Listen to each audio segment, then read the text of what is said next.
State ইউনিভার্সিটিতে যারা philosophy honours নিয়ে পড়ছো সেমিস্টার 6-এ তোমাদের যে কোর পেপার রয়েছে CC13 অ্যান্ড CC14, CC13-এর সাজেশান আমি আগেই দিয়ে দিয়েছি, নিশ্চয়ই তোমরা দেখেছো।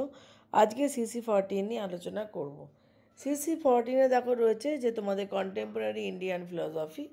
তো এখানে যেগুলো তোমাদের পড়তে হবে, তোমাদের গান্ধী পড়তে হবে, স্বামী বিবেকানন্দ পড়তে হবে, আম্বেদকর পড়তে হবে।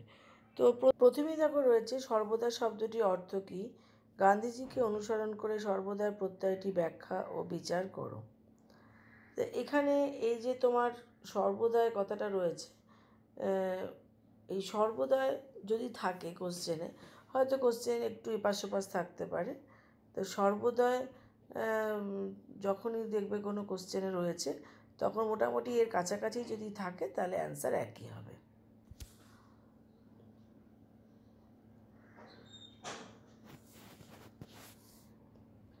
এরপরে আছে এই একবিংশ শতাব্দীতে গান্ধীজির অহিংসা নীতিটি কি এখনও প্রাসঙ্গিক, আলোচনা করো। যেগুলো আন্ডারলাইন করছি সেগুলো একটু মাথায় রাখবে, এই শব্দগুলোকে একটু মাথায় রেখো।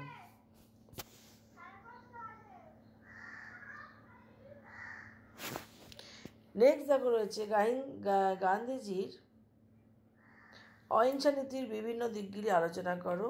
তুমি কি মনে করো যে এই নীতিটি এখনও প্রাসঙ্গিক? মোটামুটি এই 2 আর 3-এর অ্যান্সার কিন্তু একই হবে। স্বামী বিবেকানন্দকে অনুসরণ করে বিশ্বজনীন ধর্মের মূল বৈশিষ্ট্যগুলি আলোচনা করো। বিশ্বজনীন ধর্ম খুব ভালো করে পড়বে, ইউনিভার্সাল রিলিজিয়ান, এটা কিন্তু খুব ইম্পর্টেন্ট একটা কোশ্চেন। নেক্সট দেখো রয়েছে প্র্যাকটিক্যাল বেদান্ত।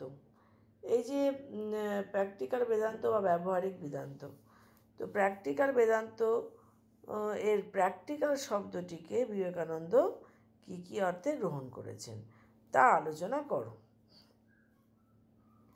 বেদান্তের মূল সারধর্ম কী, আমরা কিভাবে বেদান্তের মূল মন্ত্রকে বাস্তব জীবনে প্রয়োগ করতে পারি। তাহলে এই যে কোশ্চেনগুলো তোমাদের দেখালাম, এই কোশ্চেনগুলো তোমরা খুব ভালো করে তৈরি করো। নেক্সট একটা দেখো আম্বেদকর থেকে দিয়েছি, জাত বলতে কী বোঝো? স্বাধীনতা উত্তর ভারতবর্ষের জাতপাত প্রথা মুছে ফেলার জন্য আম্বেদকর কী পদক্ষেপ নিয়েছিলেন?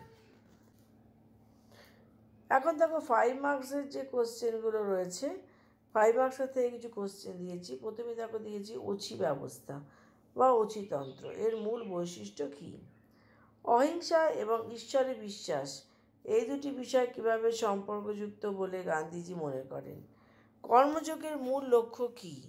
স্বামী বিবেকানন্দকে অনুসরণ করে আলোচনা করো।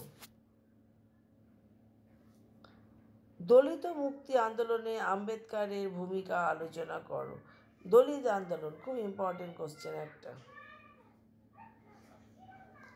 আদর্শ সমাজ বলতে আম্বেদকর কী বুঝিয়েছেন? তুমি কি মনে করো সর্বদা নীতি কেবলমাত্র একটি তাত্ত্বিক আদর্শগত নীতি? মহাত্মা গান্ধীকে অনুসরণ করে সংক্ষেপে আলোচনা করো। এখন দেখো এই যে তোমার সর্বদায় নোটটাকে যদি একটু ভালো করে তৈরি করো তাহলে মোটামুটি সর্বদায় থেকে যেমনই কোশ্চেন আসুক না কেন তোমরা অ্যান্সার করতে পারবে। যারা মনে করছো তো তোমাদের অসুবিধা হচ্ছে, কোনো রকমের কোনো যদি অনলাইন ক্লাস লাগে বা তোমাদের কোনো নোটসের কোনো দরকার হয় তাহলে তোমরা যোগাযোগ করতে পারো। এখানে তো হোয়াটসঅ্যাপ নাম্বার দেওয়াই আছে, তোমরা যোগাযোগ করতে পারো।